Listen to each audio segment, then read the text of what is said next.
जो भी आपने देखा ये सब हरियाणा में हो रहा है। ये सब क्यों हो रहा है हरियाणा में, आज इस वीडियो में जानेंगे। और ये आप सबको, चाहे आप एक नीट एस्पायरेंट हैं या फिर आप एक मेडिको हैं, आप सबको जानने की ज़रूरत है कि हरियाणा में आखिर चल क्या रहा है। It is all about the medical college. So, this is Neha Sharma. Who don't know me, I'm a second year MBBS student from SRVS Medical College. So, ये जो भी आपने वीडियो देखी ये एक्चुअली में हरियाणा में चल रहा है। हरियाणा में एक बॉन्ड पॉलिसी लगी है जो कि नीट काउंसलिंग के टाइम पे आपको नीट काउंसलिंग से रिलेटेड है बेसिकली। तो सबसे पहले जानते हैं कि हरियाणा बॉन्ड पॉलिसी आखिर है क्या। तो हरियाणा बॉन्ड पॉलिसी क्या है, उसमें जो हरियाणा गवर्नमेंट है उन्होंने जो भी गवर्नमेंट मेडिकल कॉलेजेस हैं उनकी जो अमाउंट है, उनका जो मतलब जो फीस है वो पहले 50,000 होती थी, 50,000 से 10 लाख कर दी है। अब सरकार का कहना ये है कि जैसे ही आप अभी नीट काउंसलिंग में पार्टिसिपेट आप सब कर रहे हो, तो जैसे ही आप अभी एंटर करोगे कॉलेज में, जैसे ही आपका डॉक्यूमेंट वेरिफिकेशन वो सारा प्रोसेस होगा, तो तब आपको हरियाणा गवर्नमेंट जो है वो लोन प्रोवाइड करवाएगी बैंक के थ्रू।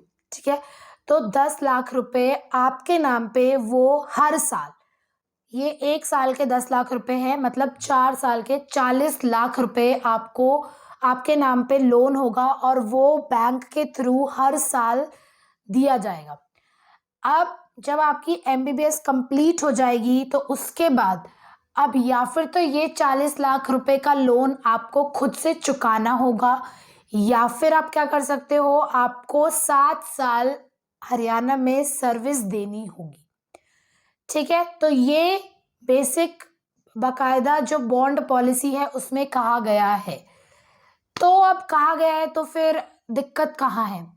7 साल का जो बॉन्ड है वो हम हरियाणा में रह के कंप्लीट कर सकते हैं, कोई दिक्कत नहीं है। अगर आप स्पेशली अगर आप हरियाणा के नेटिव हो तो कोई भी बंदा अपनी स्टेट को छोड़ के दूसरी जगह नहीं जाना चाहेगा। तो फिर दिक्कत कहाँ आ रही है, इतना ज़्यादा स्ट्राइक, इतना ज़्यादा हंगामा क्यों। इसके पीछे 2-3 लूप होल्स है। सरकार ने पॉलिसी तो निकाल दी लेकिन 2-3 लूप होल्स है। तो वो लूप होल्स क्या है, पहली चीज तो ये कि कोई भी बंदा है उसको हरियाणा में सर्विस नहीं करनी है तो उसको 40 लाख रुपए भरने पड़ेंगे। तो कोई भी बंदे ने गवर्नमेंट कॉलेज में एडमिशन लिया, मतलब उसने नीट की तैयारी करी, नीट में इतना अच्छा पढ़ा और फिर इतने अच्छे मार्क्स है तभी जाके गवर्नमेंट कॉलेज मिला। ऐसा तो है नहीं कि गवर्नमेंट कॉलेज आपको यूं ही मिल गया हो, नहीं, आपने मेहनत करी, आपने पढ़ाई करी है। किसी ने आकाश ज्वाइन किया, किसी ने LN ज्वाइन किया, किसी ने कुछ ज्वाइन किया, तो वो ज्वाइन किया, वहाँ मेहनत करी, उसके बाद ही जाके आपको गवर्नमेंट कॉलेज में नीट की मेरिट के थ्रू ही एडमिशन मिला। ठीक है, लेकिन उसके बाद अगर आप बॉन्ड 7 साल बहुत होते हैं, आपको अपनी लाइफ में अपने करियर को कहाँ लेके जाना है, बहुत ऊंचा कुछ अचीव कर सकते हो। ठीक है, तो अब अगर आपको 7 साल नहीं देना है, बॉन्ड नहीं करनी है आपको हरियाणा में सर्विस, तो आपको 40 लाख रुपए देने पड़ेंगे, विच इज़ रॉन्ग। अगर आप गवर्नमेंट कॉलेज में आए हो तो इतनी फीस कोई भी क्यों भरे, पहली चीज़। दूसरी चीज़, ठीक है, आप मान गए कि हाँ ठीक है कोई दिक्कत नहीं है, हमारा स्टेट है, अगर आप हरियाणा से बिलोंग करते हैं या कोई अदर स्टेट का भी है, वो मान गया कि ठीक है कोई दिक्कत नहीं है, मैं ले लूँगा एडमिशन, और उसने ले लिया, उसने सर्विस बॉन्ड देने के लिए वो तैयार भी हो गया, लेकिन गवर्नमेंट आपको जॉब अश्योरिटी भी नहीं दे रही। जैसे वैकेंसी निकलती है, जैसे अप्लाई करना होता है जॉब के लिए, वैसे ही अप्लाई होगा। तो जिसका वही क्राइटेरिया है, फिल्टर लगेगा और जिसको जॉब मिलेगी ठीक है, जिसको नहीं मिलेगी उसका क्या, उसको भी 40 लाख रुपए देने पड़ेंगे। वैकेंसीज बहुत कम है और नंबर ऑफ स्टूडेंट्स जो पास करते हैं वो बहुत ज़्यादा है। तो सरकार वैकेंसी भी नहीं बढ़ा रही है, सरकार जॉब अश्योरिटी भी नहीं दे रही है। ठीक है, तो ये लूप होल्स हैं जो सरकार नहीं बता रही है इनके बारे में कुछ भी। और प्लस अगर आपको पीजी करनी है तो सरकार ने ये भी डिफाइन नहीं किया है कि एमबीबीएस के बाद आप पीजी करने के बाद 7 साल का बॉन्ड करोगे तो चलेगा, या फिर आप पहले 7 साल के लिए रेस्ट्रिक्टेड हो फॉर सर्विस, उसके बाद ही आप पीजी कर सकते हो। तो ये भी कोई क्लैरिटी सरकार की तरफ से नहीं है। और अभी जो एडमिशन चल रहा है, अभी जो नीट काउंसलिंग चल रही है 2022 की, उसमें ऑल इंडिया के थ्रू सिर्फ 3 सीट्स फिल्ड हुई हैं। सिर्फ 3 लोग हैं जिन्होंने जाके कॉलेज में रिपोर्ट किया है और फीस वगैरह भरी है, बाकी जो सीट्स हैं वो सारी वेकेंट हैं। सो ये सारे लूप होल्स हैं। तो अब जो मेडिकल कॉलेजेस के बच्चे हैं वो इसके अगेंस्ट धरना बोल दो या स्ट्राइक बोल दो, वो कर रहे हैं। एंड आई डोंट थिंक इसमें कुछ गलत है। अगर कोई बंदा मेहनत करके अपना करियर आगे बढ़ाना चाहता है तो आप उसको बॉन्ड में नहीं रोक सकते। आप 7 साल का बॉन्ड लगा के 7 साल के बाद इंसान वेल सेटल्ड हो जाएगा, उसके बीवी बच्चे होंगे, तो फिर वो उतना एफिशिएंटली नहीं पढ़ पाएगा, उतना एफिशिएंटली अपना नहीं दे पाएगा जितना वो पहले कर सकता था। तो कोई भी अपना करियर जो है वो ऐसे डिले में नहीं डालेगा। तो 7 साल सर्विस अगर आप नहीं करोगे तो 40 लाख भरो। अब कोई गरीब का बच्चा है तो वो 40 लाख कहाँ से लाए? उसकी तो कोई इनकम नहीं है, उसी के नाम पे लोन है, तो वो 40 लाख रुपए अफोर्ड ही नहीं कर सकता, तो वो कहाँ से देगा? तो सरकार इन सब चीज़ों के बारे में कुछ बात नहीं कर रही, इन सब चीज़ों के बारे में कुछ भी क्लैरिफाई नहीं कर रही है। तो ये जो भी हरियाणा में चल रहा है वो सिर्फ इसी वजह से चल रहा है। प्लस अभी ये भी सुनने में आया है कि जो स्टूडेंट्स हैं उनके साथ गवर्नमेंट की मीटिंग भी हुई थी। तो उस मीटिंग में सरकार ने साफ साफ बोला है कि हमें फ़र्क नहीं पड़ता, अगर आपको अपना करियर बनाना है तो आप दूसरी जगह जा सकते हैं, जिसके पास पैसा है वो आए।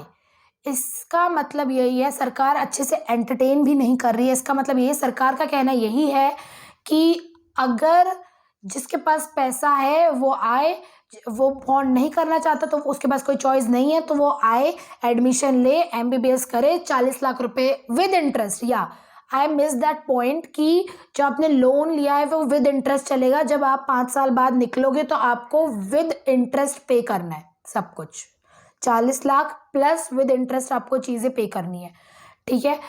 तो अब सरकार का कहना ये है कि हम किसी को बांध नहीं रहे हैं, ठीक है, हम अपॉर्चुनिटी दे रहे हैं। जिनके कम नंबर है, जिनके ज़्यादा नंबर है वो बाकी स्टेट्स में जा सकते हैं, जिनके कम नंबर है वो आ जाए। लेकिन उन जिनके भी कम नंबर है उनमें भी जो सिर्फ एमबीबीएस करके सेटिस्फाई रहना चाहता है वो तो ले सकता है, लेकिन जिसको आगे करियर बनाना है, ठीक है, वी नो कि एक पेपर आपका करियर डिसाइड नहीं करता। तो आपका नीट यूजी इतना अच्छा नहीं गया, आपके बाई चांस कम मार्क्स जो हैं वो थोड़े कम रह गए, तो आपको हरियाणा का कॉलेज लेना पड़ेगा। अब हरियाणा का कॉलेज अगर आप लोगे, आपके अंदर कैपेबिलिटी ज़्यादा है, आपको अपना करियर और अच्छा बनाना है, आपको पीजी करनी है, तो फिर आपके पास 40 लाख रुपए होने चाहिए। मतलब जो अमीर का बच्चा है, जो अमीर की औलाद है, उसको तो एमबीबीएस करने को मिलेगा, लेकिन जो गरीब है, जो मिडिल क्लास है, उनको सोच समझ के डिसीजन लेना होगा, which is very bad in Haryana. ये बहुत गलत बात है। अगर हर जगह ऑल ओवर इंडिया आपको इक्वल इम्पोर्टेंस दी जा रही है, इक्वल अपॉर्चुनिटी दी जा रही है, ऑल ओवर इंडिया में नीट यूजी करवाया जा रहा है, तो फिर हरियाणा गवर्नमेंट ऐसा कैसे कर सकती है? सो अब सल्यूशन क्या है? अगर सरकार को 7 साल का बॉन्ड रखना भी है तो एटलीस्ट उनको जॉब सिक्योरिटी देनी पड़ेगी। अगर हमारे पास जॉब सिक्योरिटी नहीं है, वी डोंट नो कि हमें जॉब मिलेगी कि नहीं मिलेगी, तो 40 लाख रुपए रेडी रखने पड़ेंगे, तो वो 40 लाख रुपए इंसान कहाँ से लाएगा? तो ये अश्योरिटी गवर्नमेंट ने नहीं दी है, तो सरकार को ये रखनी चाहिए। और सरकार ये बॉन्ड के नाम पे जो पैसे ऐंठने की कर रही है, बॉन्ड क्या होता है? जैसे मैं एमपी में पढ़ रही हूँ तो एमपी में भी बॉन्ड है, और वो बॉन्ड जो होता है वो पर्टिकुलर 1 साल 2 साल का होता है। हमारा 1 साल का है, जिन्होंने स्कॉलरशिप लिया उनका 2 साल का है। प्लस उसमें भी अगर आपका पीजी में आ जाता है, नीट पीजी आपका निकल जाता है, तो आप पहले नीट पीजी कर लो, अपना मतलब पीजी कर लो, उसके बाद आप बॉन्ड कर सकते हो, ठीक है। तो बॉन्ड बेसिकली क्या होता है कि अगर आप अगर आप वो चीज़ करने के लिए मना कर रहे, अगर आप बॉन्ड पूरा नहीं करना चाहते तो ही आपके पास, तो ही आपकी पेनल्टी लगेगी, तो ही आपको अमाउंट देना पड़ेगा। लेकिन इन हरियाणा अगर वो बॉन्ड होता तो अगर कोई 7 साल की सर्विस नहीं करना चाहता है, मना कर रहा है इंसान, तो ही उसको भरने चाहिए। लेकिन ऐसा नहीं है, वहाँ पे कोई जॉब सिक्योरिटी नहीं है, वैकेंसी लिमिटेड है, तो वो लिमिटेड लोगों को जॉब मिल जाएगी। बाकी लोग अगर करना भी चाह रहे हैं, उनके पास कोई ऑप्शन नहीं है, अगर वो जॉब करना भी चाह रहे हैं तो उनके पास जॉब नहीं है, तो उनको 40 लाख रुपए देने पड़ेंगे। सो सरकार से यही अनुरोध है कि अपना डिसीजन या फिर तो रिवर्ट करे या फिर क्लैरिफाई करे चीज़ों को। और ये 50,000 से 10 लाख सालाना फीस करने का कोई मतलब नहीं था। गवर्नमेंट की फीस 10 लाख कहाँ भरता है यार कोई। सो पूरा मुद्दा यही है। लेट्स सी क्या अपडेट आता है, तब तक देखते हैं। कोई भी अगर अपडेट आता है तो मैं आप लोगों को ज़रूर बताऊंगी। बाकी यार अगर आप एक मेडिको हैं तो आपको भी सपोर्ट करना चाहिए हरियाणा के मेडिकोज़ का। और अगर आप नीट यूजी स्टूडेंट्स हैं तो आपको भी देखना पड़ेगा। अगर आप हरियाणा के स्टूडेंट्स हैं तो मैं यही बोलूँगी, अगर इसका क्लैरिफिकेशन नहीं आ रहा है तो आप और अच्छे से पढ़ो और ऑल इंडिया के थ्रू बाहर ही जाओ। I would suggest this only. So that's all for this video. Let's see government क्या क्लैरिफाई करती है। स्ट्राइक बहुत टाइम से चल रही है मेडिकल कॉलेजेस में। सो लेट्स सी क्या रिजल्ट आता है, क्या सीन रहता है।